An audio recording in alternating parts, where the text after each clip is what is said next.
आज हम देखते हैं धातु पोषण सिद्धांत। अगर आप पहले के लेक्चर नहीं देखे हैं तो पहले आप उसे देख लीजिए, फिर आप यहाँ से स्टार्ट कीजिए। तो धातु पोषण सिद्धांत का परिचय देखते हैं।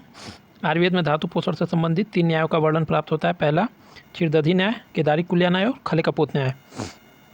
सबसे पहला न्याय क्या है? क्षीरदधी न्याय।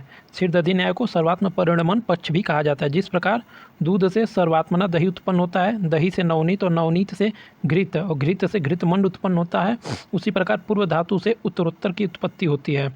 रक्तादि गर्भ के प्रारंभ से ही पोषित होते रहते हैं, मतलब जो रक्त आदि धातुएं वो गर्भ से ही पोषित होते रहते हैं। रस अपनी रसाग्नि से पचकर रक्तता को प्राप्त करता है और रक्त से रक्ताग्नि से पचता हुआ मांसता को प्राप्त करता है, मतलब रस से रक्त, रक्त से मांस का निर्माण होता है। इस प्रकार पूर्व धातु मतलब पहले की धातुओं से उत्तर मतलब बाद की धातु का परिणमन अर्थात निर्माण होता रहता है। यही एक धातु पोषण का एक पक्ष है। श्लोक उतना इम्पोर्टेंट नहीं है, फिर भी हम श्लोक को देखेंगे।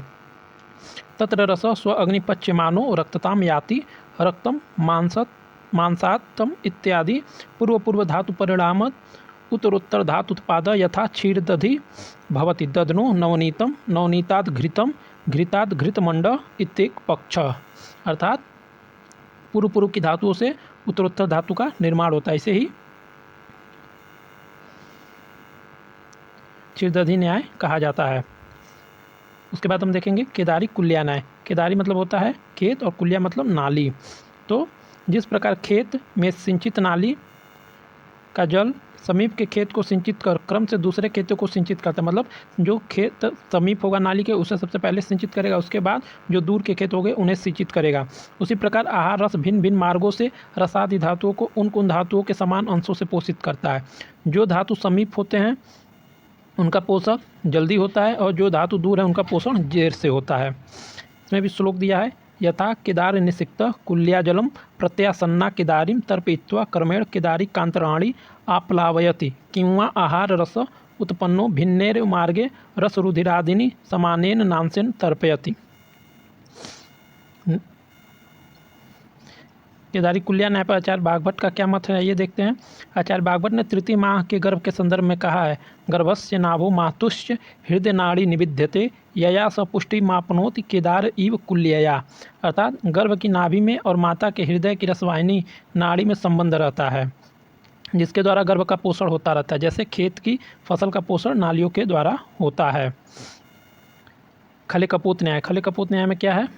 जिस प्रकार कबूतर अलग अलग दिशाओं से खलियान में आते हैं, खले मतलब खलियान और कपोत मतलब कबूतर, और अनाज चुग कर अपने अपने स्थानों पर ले जाते हैं, उसी प्रकार अलग अलग मार्गों से धातुओं का पोषण आहार रस से होता है। यथा खले उत्पत्ति तानाम कपोतानाम भिन्नादिगमिनाम स्वयि मार्गेणैव गच्छताम गमस्य देशस्य प्रत्ययासन्न विप्रकृष्टत्वादिभेदेन शीघ्रम चिरेण च गमनम भवाति तद्वत्। ये मोस्ट इम्पॉर्टेंट है आपका लोक पुरुष साम्य सिद्धांत, ये पूछा भी जाता है। लोक पुरुष साम्य सिद्धांत का वर्णन चरक संहिता के शारीर स्थान में प्राप्त होता है। आचार्य चक्रपाणी ने इस सिद्धांत को मोक्ष की इच्छा करने वाले व्यक्तियों के लिए उपयोगी माना है। लोक पुरुष साम्य सिद्धांत है क्या? तो यह श्लोक इम्पॉर्टेंट, आप इसे याद कीजिएगा। यवंतो ही लोके मूर्तिमंतो भाव विशेषास्तवंत पुरुषे यावंत पुरुषे तावंत लोके इति। अर्थात जो भाव पुरुष में है वही इस लोक में है, और जो इस लोक में भाव है वही पुरुष में है। पुरुष लोक अर्थात जगत के स्वरूप वाला होता है। लोक में जितने मूर्तिमान भाव हैं उतने ही भाव विशेष पुरुष में भी हैं, और जितने भाव पुरुष में होते हैं उतने ही भाव लोक में ही होते हैं। इस चार्ट को आप याद कर लीजिएगा, इम्पॉर्टेंट है।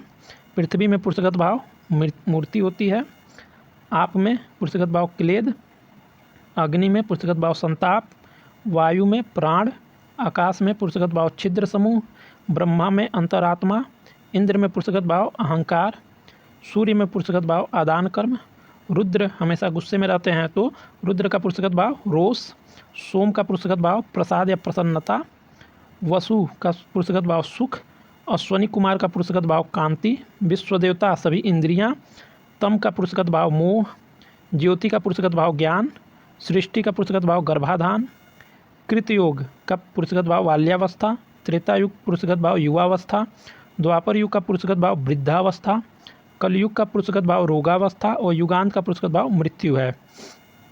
इस चार्ट को आप जरूर याद कर लीजिएगा। हम देखते हैं लोक पुरुष साम्य सिद्धांत का प्रयोजन।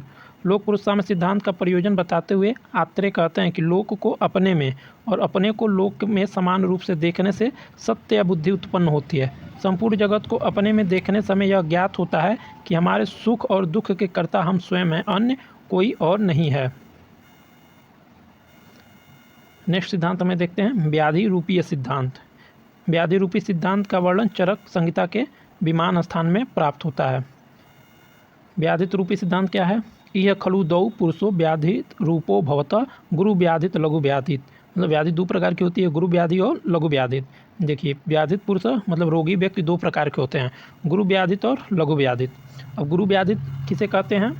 तो कुछ व्यक्ति बड़ी व्याधियों से ग्रस्त होते हैं परंतु मन बल और शरीर से उत्तम भाव से युक्त होने के कारण छोटी व्याधि से ग्रस्त हैं ऐसे प्रतीत होते हैं। ऐसे व्यक्ति को गुरु व्याधित कहते हैं। मतलब कुछ लोगों को बहुत बड़ी बीमारी होगी बट वो कुछ बताते नहीं हैं, ऐसे रहेंगे जैसे उन्हें कुछ हुआ ही नहीं है, तो ऐसे व्यक्तियों को गुरु व्याधित बोलते हैं।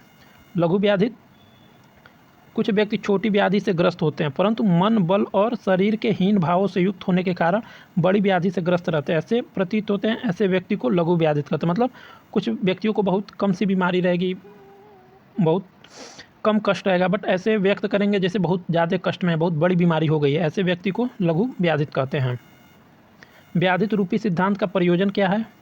अज्ञानी वैद्य गुरु व्याधित को लघु व्याधि से ग्रस्त समझकर मृदु संशोधन देते हुए दोषों को अधिक बढ़ा देते हैं और लघु व्याधित को बड़ी व्याधि से ग्रस्त समझकर तीक्ष्ण संशोधन देकर रोगी को और छीड़ कर देते हैं।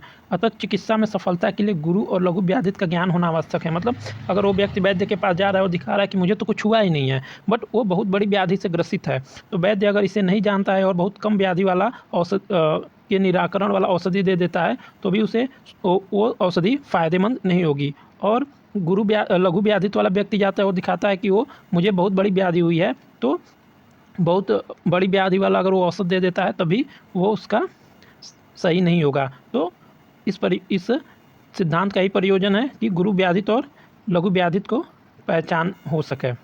प्रकृति सम समवेत विकृति विसमवाय सिद्धांत। इस सिद्धांत का वर्णन चरक संहिता के विमान स्थान में प्राप्त होता है। प्रकृति सम समवेत विकृति विषम समवाय सिद्धांत।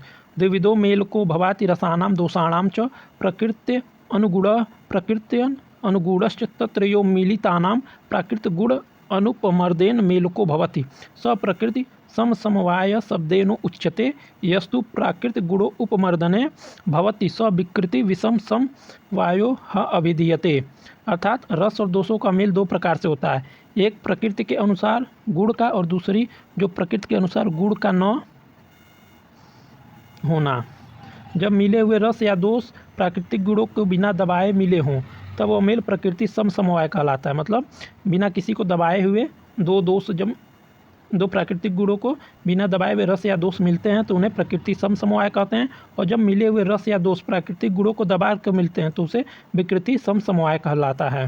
ठीक है, अब इसका अप्लाइड इफेक्ट देख लेते हैं। आम्रात मतलब कमरक के फल में प्रकृति सम समवेत संयोग से मधुर गुण होता है। आम्रात मतलब कमरक एक फल है जिसका प्रकृति सम समवेत के संयोग से मधुर गुण होता है, अतः उसका वात पित्तनाशक प्रभाव दिखाई देता है। और बैगन कटु तिक्त रसात्मक होता है, अतः उससे वात की वृद्धि अपेक्षित है। मतलब बैगन से वात का प्रकोप होता है, परंतु विकृत विषम समवाय संयोग होने से वार्ताक वात का समन करता है, परंतु वहाँ पे विकृत विषम समवाय संयोग हुआ है तो वहाँ पे वात का समन करता है। न त्वेवं खलु सर्वत्र न ही विकृति विषम समवेतानां नानात्मकानां परस्परेण च उपहातानामश्च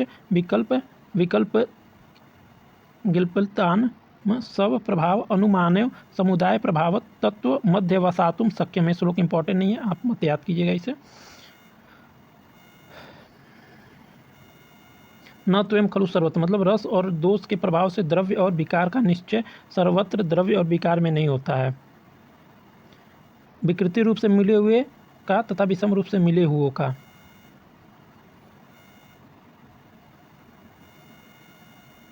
विकृति समन्वय जैसे टंडुलियक में विद्यमान मधुर रस स्वाभाविक रूप से स्नेह वृष्य आदि गुणों को बढ़ाने वाला है, परंतु विकृति समन्वित होने से टंडुलियक स्नेह वृष्य आदि गुण नहीं बढ़ाता है। विषम समन्वित जैसे तिल में कषाय कटु तिक्त और मधुर रस होते हैं। यदि ये रस अमात्रा में न मिले हों, मतलब मात्रा में हो, तो तिल भी पित्त कफ हर या त्रिदोष हर हो जाए, किंतु तिल पित्त कफ कारक होता है। मतलब अगर ये मात्रा, तिल में कषाय रस भी होता है, कटु रस भी होता है और तिक्त रस भी होता है, मधुर रस भी होता है, किंतु ये रस अमात्रा में न मिले हों, मात्रा से मिले रहें तो यह पित्त कफ हर हो जाएंगे, परंतु यह मात्रा में नहीं मिले होते, इसे पित्त कफ कारक होते हैं। यहाँ रस कभी अपना कार्य कर रहे हैं और कभी नहीं कर रहे हैं, अतः विषमता का अनुमान किया जा सकता है। नानात्म का नाम अर्थात अनेक प्रमाण का होना विषम समवाय हेतु होता है। परस्परे च उपहाता नाम एक दूसरे के गुणों से उपघातित होने से विषम समवाय होता है। अंत्येष्ट विकल्पेन कल्पना भेद से द्रव्य के गुणों में बदलाव आ जाता है। यह कल्पना से तात्पर्य स्वर स्वात और कल्कादि से है। सामान्य विशेष सिद्धांत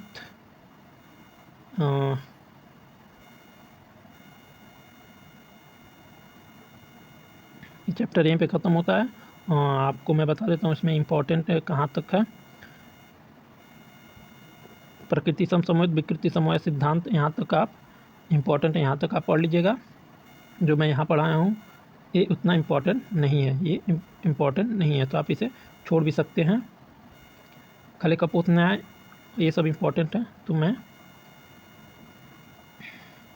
धातु पोषण सिद्धांत ये भी इम्पोर्टेंट है, तो आप पहले उसे देख लीजिएगा, फिर हम नेक्स्ट चैप्टर स्टार्ट करेंगे दर्शन। तो अगर आपको वीडियो पसंद आई हो तो लाइक एंड सब्सक्राइब कर दें। Thank you.